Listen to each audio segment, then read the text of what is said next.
Hai Sobat Atax, bertemu lagi dengan saya Purwadi Nugroho di channel YouTube kesayangan kita Atax Indonesia.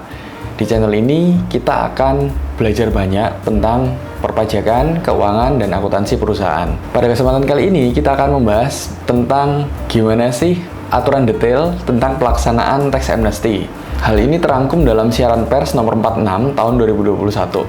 So, jangan kemana-mana, stay tune ya.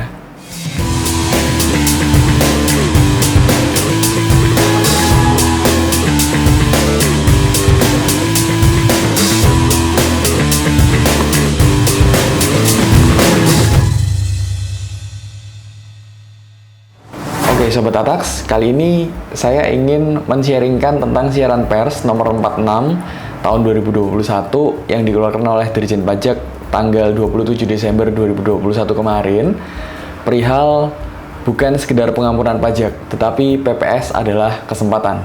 Melalui PMK 196 garis miring PMK 003 tahun 2021 tentang tata cara pelaksanaan program pengungkapan sukarela wajib pajak yang dikeluarkan pada 22 Desember 2021 kemarin dan sudah diundangkan pada tanggal 23 Desember 2021 kemarin. Melalui bilai tersebut merupakan aturan pelaksanaan untuk program pengungkapan sukarela alias tax amnesty jilid 2. Hal ini sebagaimana diatur dalam Undang-Undang Harmonisasi Peraturan Perpajakan atau HPP yang mulai berlaku 1 Januari 2022 sampai 30 Juni 2022. Sehingga Sobat Atax yang ingin memanfaatkan yang namanya PPS atau program pengungkapan sukarela atau tax amnesty jilid 2, silahkan untuk segera mengikuti program pemerintah ini. Melalui Direktur Penyuluhan Pelayanan dan Hubungan Masyarakat, Bapak Neil Madrin Nur, beliau mengharapkan wajib pajak dapat mengikuti HPP. Melalui Direktur Penyuluhan Pelayanan dan Hubungan Masyarakat, Bapak Neil Madrin Nur, beliau mengharapkan bahwa wajib pajak dapat mengikuti PPS atau program pengungkapan sukarela ini karena memberikan banyak manfaat untuk kita semua. PPS adalah kesempatan yang diberikan kepada kita wajib pajak untuk mengungkapkan semua aset-aset kita yang mungkin belum diungkapkan atau dipenuhi secara laporan di SPT tahunan. Sehingga sekalian ini harus diungkapkan dalam PPS. Beberapa manfaat yang akan diperoleh wajib pajak diantaranya adalah terbebas dari sanksi administratif, lalu juga ada perlindungan data yang menyatakan bahwa harta yang diungkapkan itu tidak bisa lagi dijadikan sebagai alat bukti, sebagai dasar penyelidikan, penyidikan, dan atau penuntutan pidana terhadap wajib pajak. Menarik sekali ya. Nah, memang PPS atau program pengungkapan sukarela atau tax amnesty jilid 2 ini diselenggarakan dengan asas kesederhanaan, kepastian hukum, dan juga kemanfaatan untuk meningkatkan kepatuhan sukarela wajib pajak. Karena saat ini Dirjen Pajak sudah memiliki data yang sangat banyak sekali melalui AEOI atau Automatic Exchange of Information System alias pertukaran data antar negara dan juga data-data dari ILAP, institusi, lembaga, asosiasi, dan juga pihak lain yang dimiliki oleh Direktorat Jenderal Pajak melalui faktur pajak, melalui data-data dari BPN, Samsat, OJK, dan lain-lain. Perpajakan menjadi institusi yang setiap bulan itu diberikan informasi-informasi oleh pihak-pihak lain, asosiasi, lembaga, dan juga institusi-institusi lain di Indonesia. Sehingga para wajib pajak diharapkan juga bisa comply, semakin taat, semakin patuh. Jangan ada dusta di antara kita. Jangan ada lagi yang disembunyikan di antara kita. Melalui program pengungkapan sukarela ini agak sedikit berbeda dengan program tax amnesty atau pengampunan pajak yang diluncurkan oleh pemerintah pada tahun 2016 kemarin. Kenapa? Karena saat ini kita ada dua kebijakan, Bapak Ibu. Kebijakan yang pertama dan kebijakan yang kedua. Kebijakan yang pertama ini nanti bisa Bapak Ibu lihat di tabel ya. Jadi yang pertama ini yang berhak mengikuti adalah WP badan atau WP orang pribadi peserta tax amnesty jilid 1 kemarin. Tetapi di kebijakan 2 yang ikut adalah hanya WPOP alias orang pribadi. Lalu kita masuk ke basis pengungkapan. Basis pengungkapan di kebijakan 1 yang boleh kita ungkapkan adalah harta-harta dari 1 Januari 1985 sampai 31 Desember 2015. Mirip seperti harta-harta yang harus diungkapkan pada tax amnesty kemarin. Nah, kalau di kebijakan 2, basis pengungkapannya adalah harta-harta dengan perolehan 2016 sampai 2020 kemarin yang mungkin belum dilaporkan dalam SPT tahunan tahun 2020. Untuk tarifnya, kita juga terbagi menjadi 2. Tarif untuk kebijakan pertama ada 6, ada 8, ada 11%. 6% untuk deklarasi dalam negeri dan diinvestasikan, ataupun deklarasi luar negeri yang direpatriasi atau dibawa masuk ke Indonesia dan juga diinvestasikan. 8% untuk deklarasi luar negeri dibawa masuk ke Indonesia, direpatriasi tapi tidak diinvestasikan, ataupun deklarasi dalam negeri yang tidak diinvestasikan. Dan 11% untuk deklarasi luar negeri yang tidak dibawa masuk ke dalam negeri, alias hanya diungkapkan saja. Untuk kebijakan 2, ada tarif 12%, 14%, dan juga 18%. 12% untuk deklarasi dalam negeri dan juga diinvestasikan, atau deklarasi luar negeri yang dibawa masuk ke Indonesia dan juga diinvestasikan, itu boleh menikmati tarif 12%.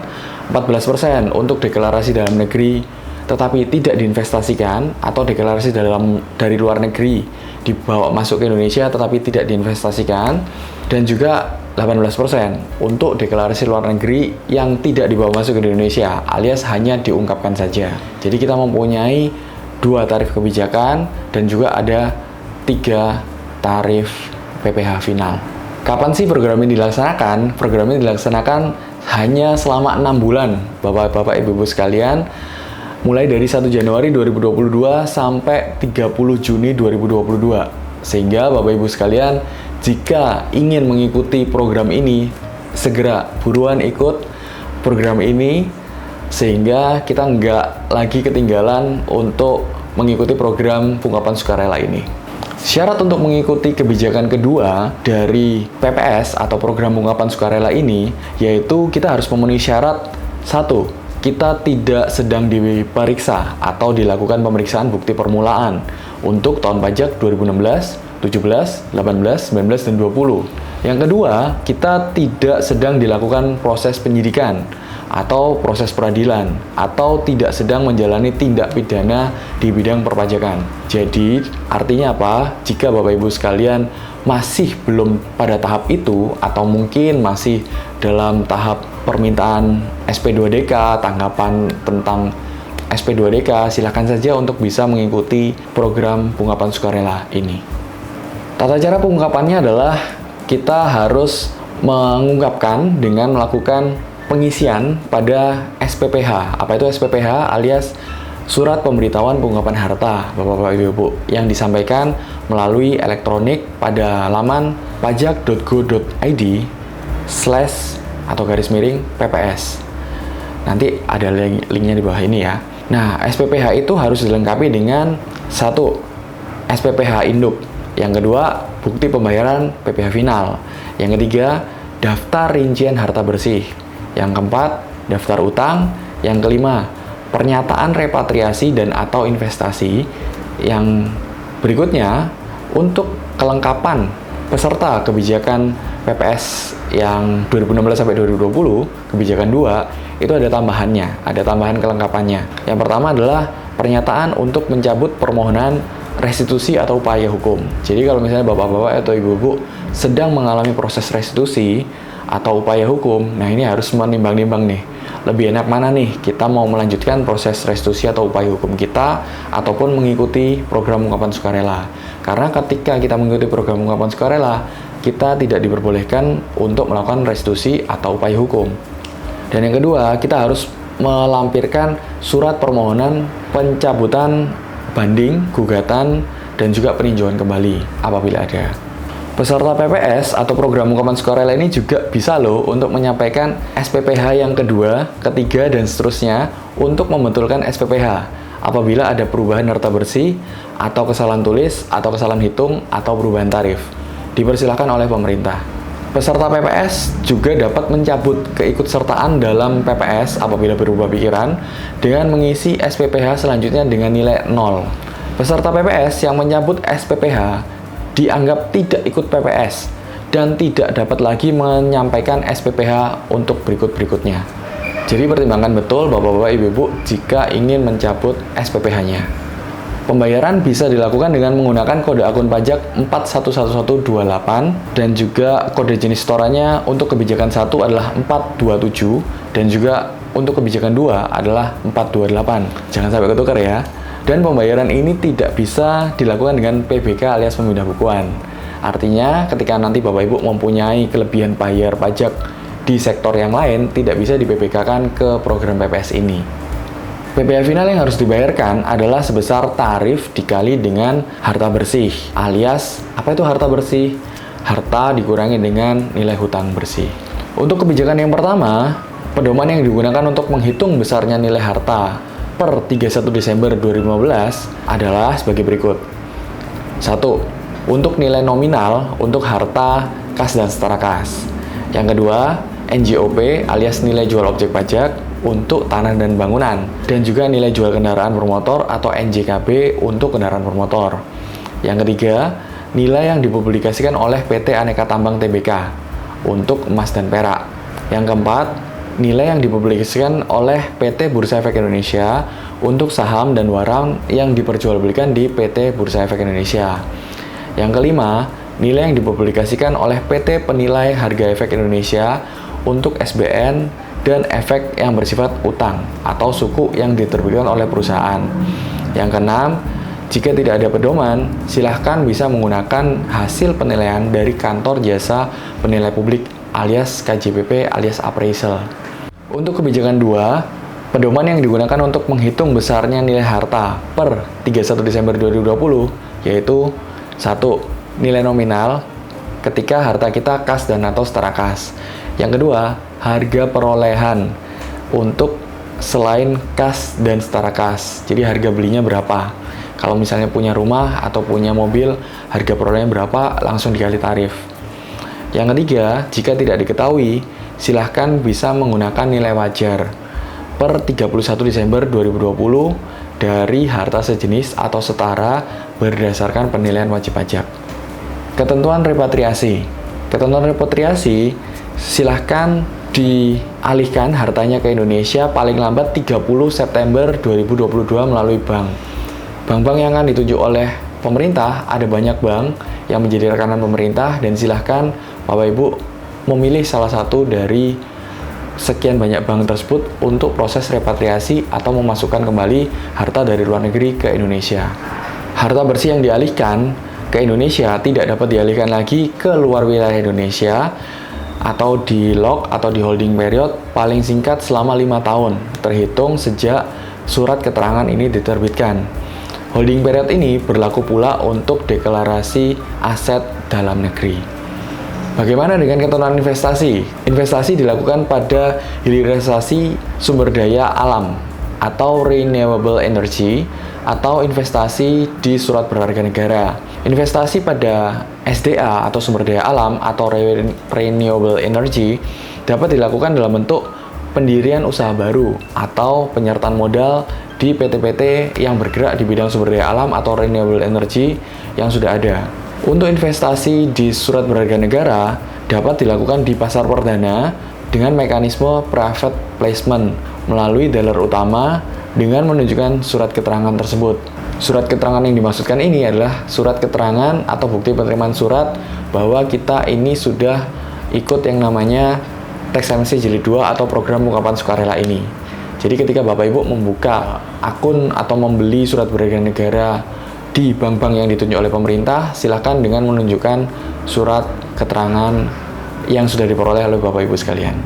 Investasi dilakukan paling lambat 30 September 2023 dan juga investasi dilakukan paling singkat 5 tahun sejak diinvestasikan. Investasi dapat dipindahkan ke bentuk lain setelah minimal 2 tahun. Perpindahan antar investasi hanya bisa dilakukan maksimal 2 kali dengan maksimal perpindahan 1 kali dalam jangka waktu 1 tahun kalender. Jadi nggak boleh dipindahin secara terus-menerus dalam jangka waktu 1 tahun ataupun juga 5 tahun holding period itu ya. Peserta program pengungkapan sukarela ini wajib juga membuat komitmen repatriasi dan atau investasi, dan juga wajib menyampaikan laporan realisasi investasi melalui halaman DJP online paling lambat saat berakhirnya batas penyampaian SPT tahunan. Sehingga kalau misalnya dulu pada tahun 2016 kita wajib menyampaikan laporan realisasi investasi atau dulu namanya LPH ya, laporan penempatan harta 3 tahun berturut-turut, ini kita wajib untuk menyampaikan laporan realisasi investasi 5 tahun berturut-turut dan disampaikan pada saat batas penyampaian SPT tahunan. Kalau batas SPT tahunan orang pribadi yaitu 31 Maret, batas SPT tahunan badan yaitu 30 April.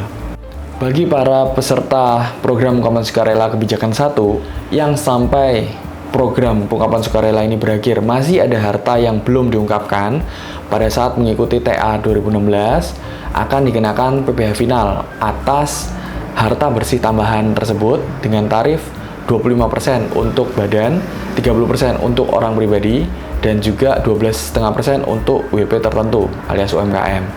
Ditambah sanksi 200% yang tertera di pasal 18 ayat 3 Undang-Undang Pengampunan Pajak. Lalu, bagi peserta program ungkapan sukarela kebijakan 2 yang sampai program ungkapan sukarela ini berakhir masih ada harta yang belum dilaporkan atau diungkapkan dalam surat pemberitahuan pengungkapan harta atau SPPH, akan dikenai PPh final atas harta bersih ditambah dengan tarif 30% sesuai dengan pasal 11 ayat 2 Undang-Undang HPP plus ditambah sanksi pasal 13 ayat 2 Undang-Undang KUP. Nah, sehingga memang cukup besar sanksinya, jadi silahkan saja bapak-bapak, ibu-ibu yang mengikuti program ungkapan sukarela ini laporkan semuanya, laporkan dengan sejujur-jujurnya apa saja yang dipunyai, apa saja yang dimiliki, silahkan dilapor.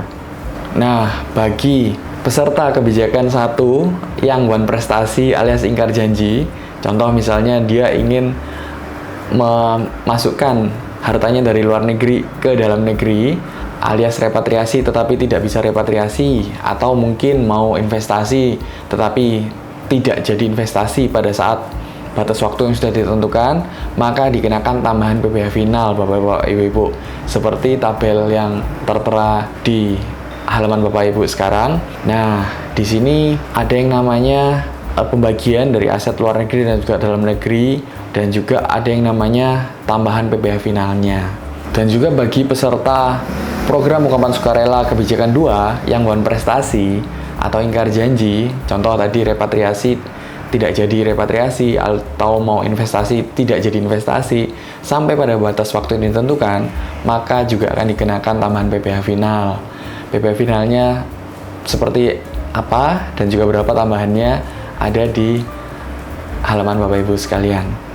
Oke, jadi informasi lebih lanjut tentang PPS silahkan bisa dilihat di www.pajak.go.id/pps ataupun juga bisa tanya-tanya konsultasi dengan kita. Kita juga ada program free konsultasi untuk Bapak Ibu sekalian tentang program ungkapan sukarela ini, tetapi dengan syarat dan ketentuan berlaku ya. Sehingga silahkan dimanfaatkan semaksimal mungkin program ungkapan sukarela ini agar bisa bermanfaat bagi Bapak Ibu sekalian. Oke, terima kasih. Sampai di sini dulu video pada kesempatan kali ini. Silahkan jika ada yang ingin ditanyakan, silahkan tinggalkan chat dan komentar di kolom komentar. Jangan lupa untuk like dan juga subscribe dan juga nyalakan loncengnya agar Bapak Ibu sekalian tidak ketinggalan video-video terbaru dari kita. Silahkan jika berkenan juga bisa memfollow Instagram kami di Atax Indonesia, dapatkan info-info peraturan perpajakan terbaru di Indonesia secara real time dan secara update hanya di Instagram kami Atax Indonesia. Dan juga jangan lupa untuk download aplikasi kami Atax Indonesia di Play Store ataupun di Apple Store dan dapatkan kemudahan-kemudahan dalam pemenuhan kewajiban perpajakan Bapak Ibu sekalian secara gratis. Hanya dalam satu genggaman Bapak Ibu sekalian. Baik, terima kasih dan juga sampai jumpa.